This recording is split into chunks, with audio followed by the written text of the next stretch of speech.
The Bier Stube in Moline, Illinois is just oozing with old world charm and wonderful traditional German food. And with a name like Bier Stube, you know they're going to have some German beers on tap. I'm going to head behind the bar, see if I can get myself a sample.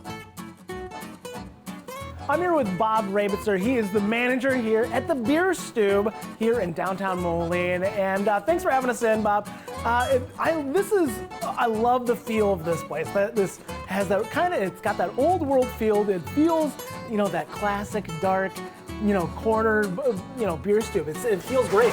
Yeah. One of the helpful things is the stained glass that's come from, I believe, a church down in Peoria. It was all really? reclaimed and everything, and all reconstituted. And the first renovation was in 1975, not by us, but it was for a place called Ludwig's Ecke, which is Ludwig's Corner. Oh, wow. And there was a big kind of renaissance with the interest in German-themed locales around here. There was a big castle lodge made in a German kind of environment.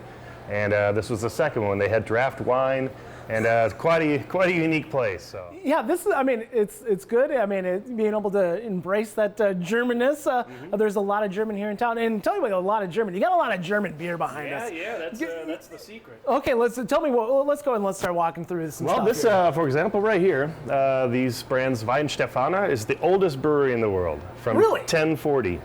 Wow, 1040. They've been brewing a couple days, so. Yeah, so it's good, right? Oh, it's absolutely fantastic. And they make a very unique one. It's called Cristal. Okay. And Cristal is the same as a wheat beer, but they filter it. So it's real clear, though. Yeah, it's very clear. Very clear. There's a lot of people that like a lager. You better taste it because my tongue is different than yours. You give it a try. Wow. Very light. That is a very light. What style is this? It's a Cristal, which is almost like a wheat style. A filtered wheat. A filtered wheat. Very filtered. It's got there's a lot going on here. Not a lot of hops to this. It's got that almost sweetness to it as well. Yeah, that's a very popular one if in the summertime, since it's so light flavored and everything. It's light and it's really crisp. Yeah, and if you have some of that at home, you cut the grass, have one, and then you want to cut the grass again so you can have another. That's fantastic. Let's keep popping along. What else do you got here? I tell you what, this is a very unique one. This is actually from the former East Germany area. Oh, really? It's called a Köstritzer, and they call it a black beer, a Schwarzbier. Okay. And it's a dark lager. In fact, when I pour it, you can probably put it into the sunlight. You can see an eclipse, and your eyes won't burn. Yep. Wow. It's really intimidating looking, but the flavor, it doesn't weigh you down like an anchor. It is. From the color, you'd think, oh man, this is almost a stout, but it's not. It's like you said, it's not a very heavy. It's still a very light, crisp beer. It's got a little of that chocolatey, malty flavor to it. I'm sure that's where a lot of the color is coming from. But it's another very light beer. That's very interesting. Yeah. Quite a contrast to what you'd think it would taste like. Yeah, that's awesome. Okay, I think I'm ready for one more beer. I got to save room for some food. I heard we got a great schnitzel coming here. One more beer. How about that? I would suggest the Ricedorff Crush. Yeah, all right. That's a very unique flavor. That's it's from Cologne, Germany. Another pretty light, I'm guessing a fairly crisp beer as well. It's got there's that little bit of, the Kolsch's always have that little bit of funkiness to them. Yeah. It is, it's almost like a good mushroom or something like that. Yeah. Really interesting It's flavor. Almost like a lager. It's a wonderful, another light, crisp beer. Really good. Wow. Easy drinking. Very easy drinking. But I think I'm ready for some food. Yeah, let's go get some. All right.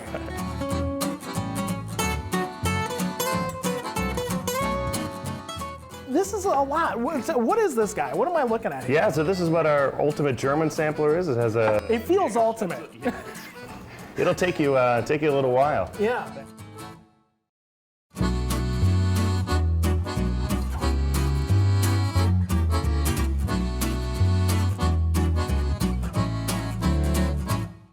After wetting my whistle behind the bar, I'm ready to sit down with Rob and sample some traditional German dishes.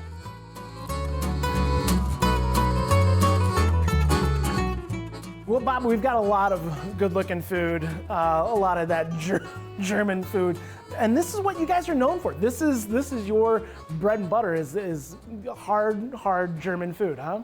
This is a heavy, meaty plate that you got going on here. This is a lot. What is this guy? What am I looking at here? Yeah, so this is what our ultimate German sampler is. It has a feels Jäger ultimate. Schnitzel. Yeah, it'll take you a little while. Yeah. That has it's a schnitzel made from the pork loin, which we hand cut. That's what this guy is over And here. we have a schnitzel machine that's called a Schnitzelmeister, which is the Schnitzelmeister. And it's Yeah. a German machine. It almost looks as if you have the two rollers where you'd put the laundry in of years ago. Almost like a pizza roller or yeah, something. so it tenderizes it really, really nicely. Then we hand bread it with the beer batter, also with the gravy and the portobello mushrooms. And really, really tasty. That's the schnitzels here. It's always very, very consistent, and I put that in forth for not only the person cutting it, because you could cut too large, but also the consistency in the machine is it sure beats pounding your arm off. Being sitting there pounding and flattening out a pork tenderloin. That's a lot of work. It's a German tennis elbow. Yeah, that is absolutely fantastic.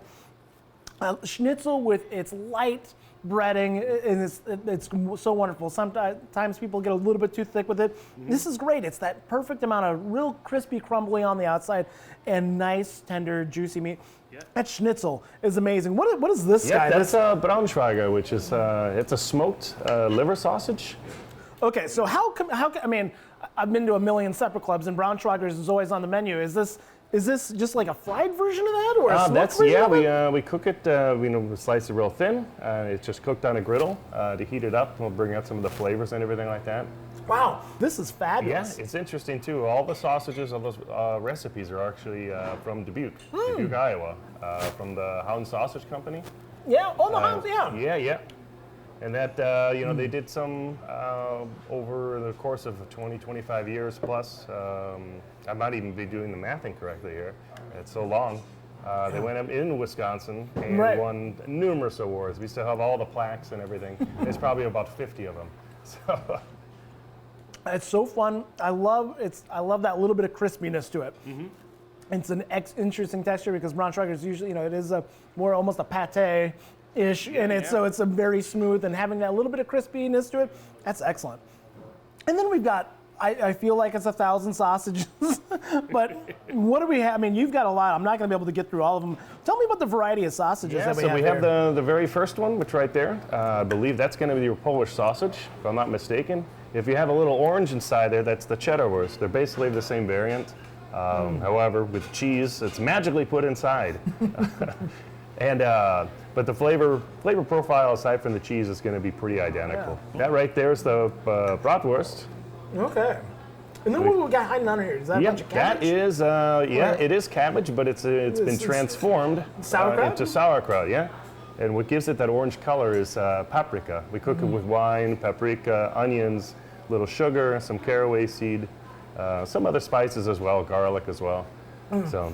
This is a giant plate. This is incredible. This is a lot to get through. I'm sure this is meant to be shared, or at least I hope so. Yeah, you could share it with yourself for 2 or 3 meals afterwards as well.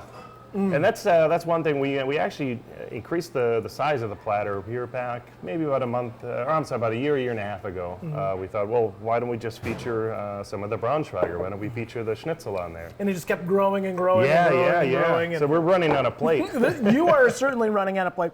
This is a lot of food here. Incredible. Okay, and then we got some spaetzle over here as well. Yeah, this is our Käsespätzle. Käsespätzle. Käse is cheese and spätzle is a little tiny dumpling, which is almost similar to the flavor of a noodle, I would say. And we put our homemade beer cheese sauce over it, some caramelized onions, and it's delicious. Also excellent is these caramelized onions. There's something that you got the heavy creaminess of your cheese, I love that spaetzle. I love spaetzle. I mean, butter noodles. I mean, butter spaetzle I just love it. It's like adult macaroni and cheese. It's its own little macaroni and cheese, and the cheese sauces is fabulous. And with the smokiness of that caramelized onion, it really comes together. Very well. And it's really nice too. Whenever you caramelize an onion, it tones down the sharpness of the flavor profile. This is absolutely fantastic. Wonderful, wonderful. And then you brought out a big piece of cake. Well, I thought you'd be a good boy, so. Oh my, this is absolutely incredible. And I've been told that you cook this bit here in house. We make that all from the cake flats and everything like that. Make it all fresh, you know, depending on what the volume is, but they are always really tasty. This cake, it's a very rich. It's that classic dark Black Forest cake, and I love the cherries in the middle of it. That when you get those little pops of tart, it's absolutely wonderful. And the outside with its whipped cream, it's very rich, but also lovely sweet as well. Yeah, really it balances the whole cake out. Oh wow. Yeah, it's delicious. We've been making that, I'm trying to think now, ever since day one. So this is a day one, and I understand why you kept it because it's absolutely fantastic. Bob, this has all been great. Really great foods and really interesting flavors, and I'm glad you're bringing some of that old world here to the Quad Cities. Yeah, well, thank you. Appreciate it. Thanks for having us in. Hey, thanks.